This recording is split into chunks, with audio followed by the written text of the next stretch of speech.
Gorgias o de la retórica. Sócrates desea dialogar con Gorgias sobre el poder de su arte y sobre el contenido mismo de lo que proclama y enseña, siendo este sofista muy famoso por acostumbrar a su auditorio a formular libremente preguntas sobre las cuales magistralmente podía dar respuesta en su totalidad. No obstante, es Querefonte quien en conversación con Polo formula las primeras intervenciones sobre el oficio de Gorgias. Al respecto, responde que Gorgias cultiva la más bella de las artes, ejercitada a partir de la experiencia, siendo esta la que permite que la vida avance con relación a las normas y lejos del azar. No obstante, Sócrates manifiesta su deseo de conversar directamente con Gorgias, toda vez que es diestro en retórica, pero no en dialogar. Gorgias expresa que el arte que ejercita es la retórica. Se ufana incluso de ser el único capaz de decir las mismas cosas con menos palabras. Ante la pregunta de cuál es su objeto de conocimiento, el sofista reconoce que son los discursos. Sócrates le controvierte al postular que también la medicina es un discurso sobre la curación de las enfermedades. La gimnasia es un discurso sobre el buen o mal estado de los cuerpos, pero ni a la medicina ni a la gimnasia se le llama retórica. Al respecto, Gorgias considera que en la retórica toda una actividad y eficacia se producen por medio de la palabra. No obstante, Sócrates afirma que dentro de la variedad de artes exploradas por los hombres, existen unas que no requieren en absoluto el uso de la palabra y como tal son ajenas a la retórica, la pintura y la escultura, por ejemplo. Otras, en cambio, requieren de la palabra para estructurarse, la aritmética, el cálculo, la geometría. De lo anterior, no puede concluirse que la aritmética sea retórica, por ejemplo. Ante la insistencia socrática sobre aquello de lo que trata la retórica, Gorgias responde que ésta es el más excelente e importante de los asuntos humanos. Inconforme de nuevo, Sócrates controvierte dicha apreciación con la de otros tres personajes, el médico, el maestro de gimnasia y el banquero. Todos ellos consideran que su propia actividad es más importante que el resto. El primero aporta salud, el segundo hermosura y el tercero riqueza. ¿Cómo convencerlos a ellos de que la retórica es más importante que los otros tres oficios mencionados? Borges considera que la retórica es el mayor bien, pues procura libertad y permite a cada uno dominar a los demás en su propia ciudad, ser capaz de persuadir por medio de la palabra a los jueces en el tribunal, a los consejeros en el consejo, al pueblo en la asamblea y en toda otra reunión en que se trate de asuntos públicos. La dialéctica de Sócrates continúa con el siguiente énfasis. Si la retórica es básicamente persuasión, entonces también el maestro de aritmética que convence en sus discursos relacionados con los números es retórico. Así, nuevamente la respuesta de Gorgias no diferencia aún la retórica de otras artes y ciencias. Por ello, el sofista agrega un matiz. Es retórica aquella persuasión que se produce en los tribunales y en otras asambleas sobre lo que es justo e injusto. Sócrates prosigue el diálogo forzando aún más las respuestas de Gorgias en lo concerniente a la capacidad que tendrán los hombres retóricos de convencer a la ciudad, es decir, sobre qué ciencia se convierte en experto un retórico.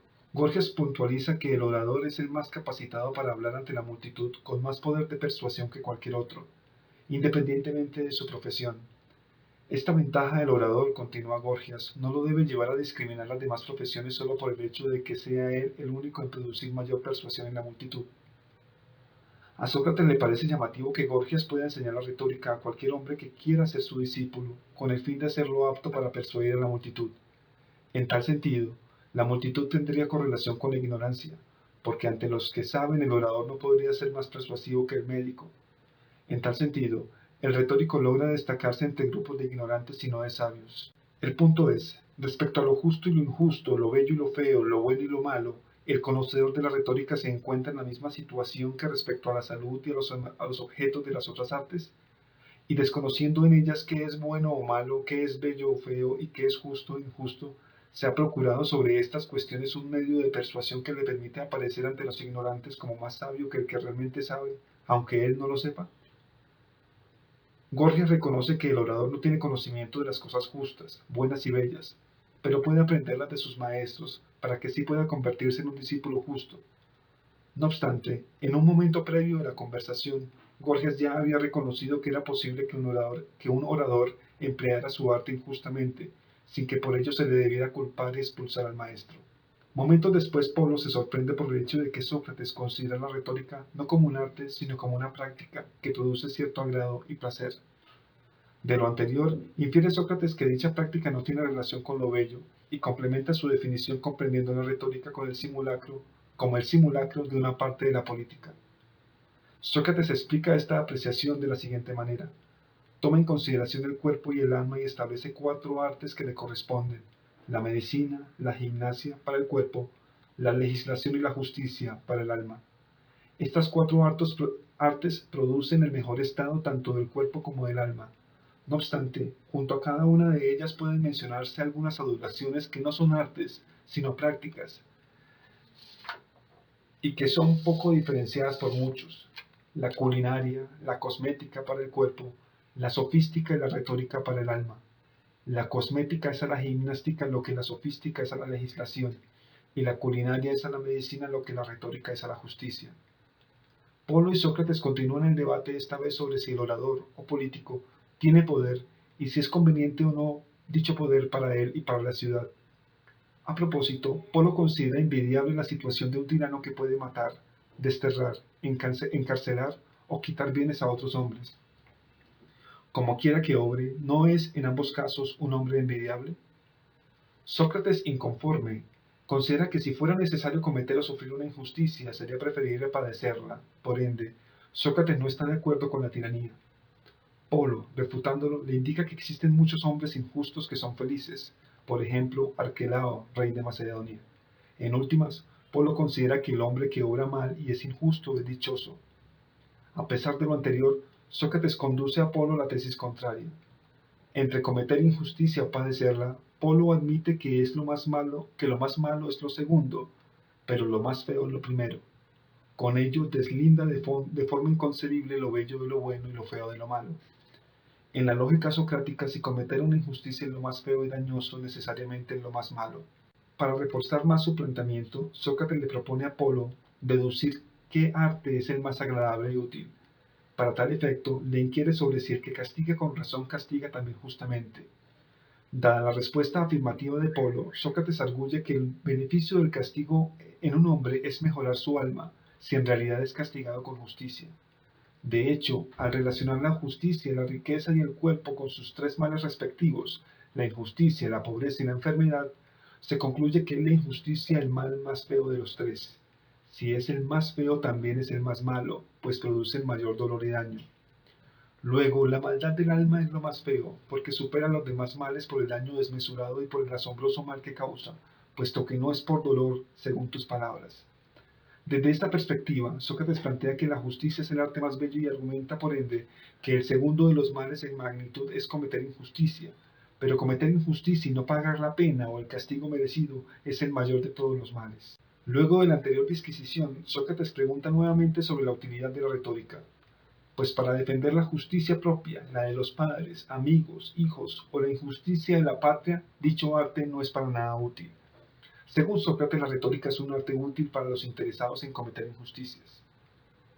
Calícles sustituye a Apolo en la palabra y entra a discutir con Sócrates sobre una distinción poco considerada en los diálogos planteados anteriormente con Gorgias y Polo, a saber, la distinción entre la naturaleza, physis, y la ley, nomos.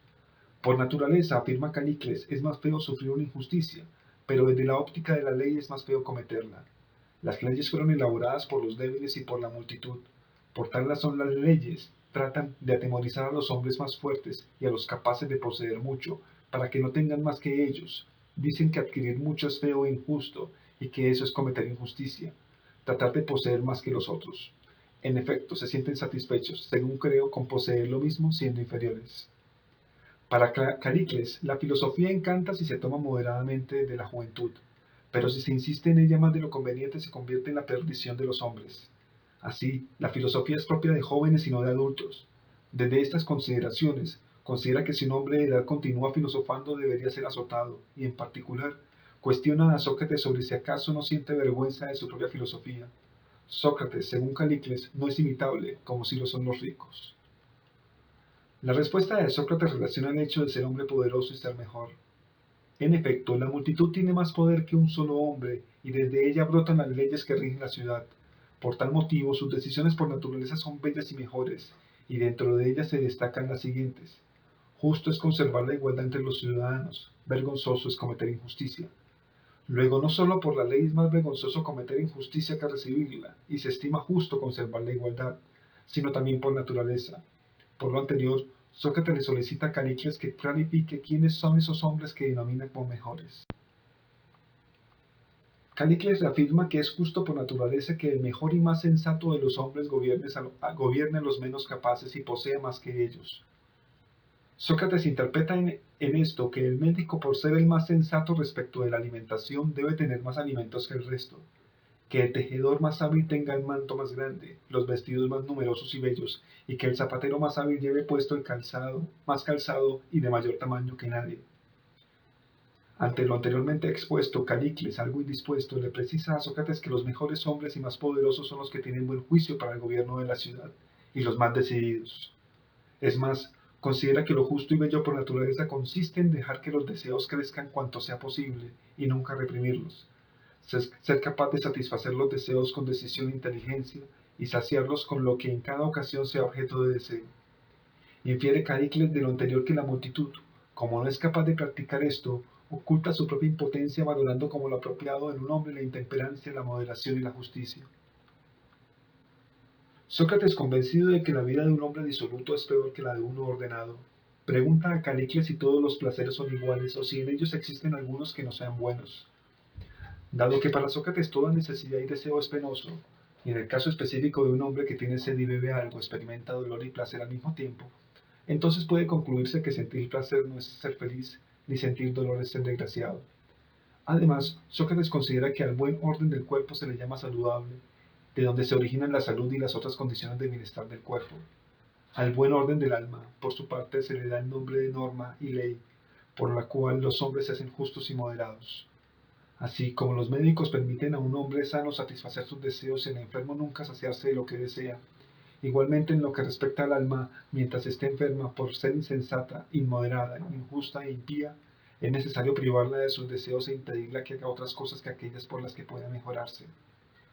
Yo establezco esto así y afirmo que es verdad, y si es verdad, el que quiera ser feliz debe buscar y practicar, según parece, la moderación, y huir del libertinaje con toda la diligencia que pueda, y debe procurar sobre todo no tener necesidad de ser castigado, pero si él mismo o algún otro de sus allegados o un particular o la ciudad necesita ser castigado, es preciso que se le aplique. Sócrates razona que el arte que prepara a un hombre para no sufrir injusticia o padecerla en menor medida consiste en gobernar la propia ciudad, o en tener el poder absoluto, o ser amigo del gobierno existente. Ante el asentimiento de Calícles por semejante afirmación, Sócrates infiere entonces que en el caso que una ciudad sea gobernada por un tirano, aquel hombre que quiera evitar el padecimiento de una injusticia tendría que acostumbrarse desde joven a alegrarse y disgustarse con las mismas cosas de su dueño y procurar hacerse lo más semejante a él. Ahora bien, en tal situación dicho hombre cometerá el mayor número de injusticias sin sufrir castigo, y por ende a su alma le sobrevendrá el mayor mal, siendo perversa y corrompida por la imitación de su dueño. Posteriormente, Sócrates pregunta si Calícles en su experiencia en los negocios públicos ha hecho mejorar a algún ciudadano. ¿Hay alguno que, habiendo sido antes malvado, injusto, desenfrenado e insensato, por intervención de Calícles se haya hecho bueno y honrado, sea forastero o ciudadano, esclavo o libre? Calícles no responde, y por esto está implícito que no solo los políticos actuales de Atenas no son buenos, sino que tampoco fueron Pericles, Simón, Temístocles y Milciades. Sócrates y Calícles coinciden en que los políticos del pasado fueron mejores facilitando la construcción de naves, murallas, arsenales y cosas semejantes, pero en cuanto a modificar las pasiones y reprimirlas, tratando de persuadir a los ciudadanos y de llevarlos contra su voluntad a aquello que pueda hacerlos mejores, en nada superan los antiguos a los nuevos. Sócrates finaliza el diálogo narrando el conocido mito homérico sobre Hades, que él considera verídico.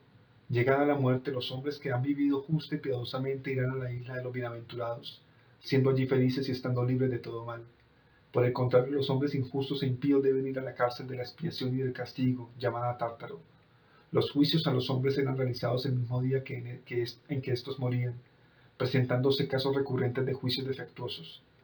Dada la intercesión de Hades y los guardianes de la isla de los bienaventurados, Zeus ordenó cambios, instruyendo a Prometeo que les privara a los hombres del conocimiento anticipado de la hora de la muerte, y se realizaran juicios con los cuerpos desnudos, pues muchos de los que tienen el alma perversa están recubiertos con cuerpos hermosos, con nobleza y con riqueza, turbando la sensatez de los jueces. Además, Nombró jueces a tres de sus hijos, Minos, Radamantis y Eaco, los dos primeros de Asia, el restante de Europa. A partir de esta narración, Sócrates infiere que aquellos hombres que en vida han sido reyes o príncipes cometen los delitos más graves e impíos. Tántalo, Sísifo y Ticio fueron condenados en el Hades a castigo sin fin, pues los hombres que llegan a ser más perversos salen de entre los más poderosos. Igualmente, el relatar y meditar este mito ha llevado a Sócrates a pensar de qué modo presentará al juez el alma lo más sana posible, despreciando los honores dispensados por la multitud y cultivando la verdad. Por consiguiente, tomemos como guía este relato que ahora nos ha quedado manifiesto, que nos indica que el mejor género de vida consiste en vivir y morir practicando la justicia y todas las demás virtudes.